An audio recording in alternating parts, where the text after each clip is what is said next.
what is a basic response to Christian claims that Jesus of Nazareth was God? For anyone who believes in the Bible, this claim is impossible. The Bible clearly states in Deuteronomy 4:35 that it was shown to the Jewish people in order that they should understand who is God. The Jewish people were given a clear and full explanation by God himself to the nation who God is. Jesus wasn't there, so he cannot be God. That would be a basic response.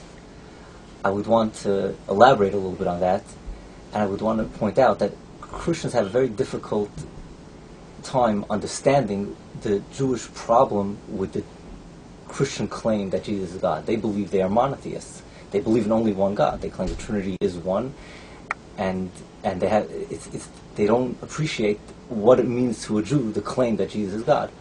And I would just have this thought that would help them appreciate the difficulty, and that is, imagine if someone were to claim about any other human being, whatever it is that the Christians claim about Jesus, how would the Christians react to that? Would they see the difficulty in that? Would they see the problem with that? I think that would help them appreciate it. Another point to consider over here is that throughout Scripture, God makes fun of people who worship graven images. And he says they have eyes but they cannot see, and they have mouths and they cannot talk. And the question is, how does this deal with people who worship a living being, like the many people who worship animals, or who have eyes and could see? And how would it affect that type of argument? And most people who worship, in fact, all people who worshipped idols, statues, would claim they're not worshiping the statue itself, they're worshiping the spirit behind the statue. And how does this affect them? How does this argument relate to them? And the answer is, imagine if someone were to worship fire. That would be their god. What would they use to represent the fire? So they could use many different representations of the fire. They could put up a candle, they could put an orange color, but one thing they would never use to represent the fire is a bowl of water. Right. Because something that's so totally opposite of fire is in no way considered a representation of fire. Now, our concept of God is He is creator. He is independent existence. He sustains everything.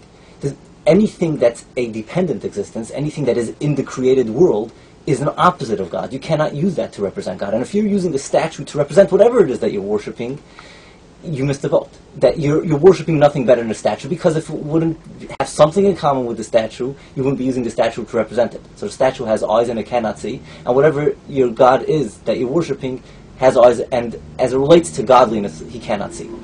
But, 1 second. We believe that God can do anything. That's correct. So, what would be so inconceivable to believe that God, being bleakable, which means unlimited, he'd be able to do what you make out to sound so absurd, but God can do anything. So perhaps God could become a man. The question is, could God become not God? Could he make himself not God? And if he would do that, what would he be? Well, could he become man while staying God, even though for you it may be inconceivable, but for God, all things are possible. That's right. But let's just put it in simple terminology. Could he be God and not God at the same time? So for us it's inconceivable, but perhaps for God it's conceivable. Okay. Now let's assume that God did that. He made himself God and not God at the same time. So there's a not God that we see and a God that we see. The not God is not God. In other words, when you're talking about a created being, that is not God. So what you mean to say is that the only way you'd be able to have God become man is by blurring the definition of what man is and what God is. Exactly. So, in other words, the basic line, the most important, when we're approaching God, the most important concept and the most important line in all of creation is that there's creator and created. And by pointing to a man and calling him God, you're blurring that line.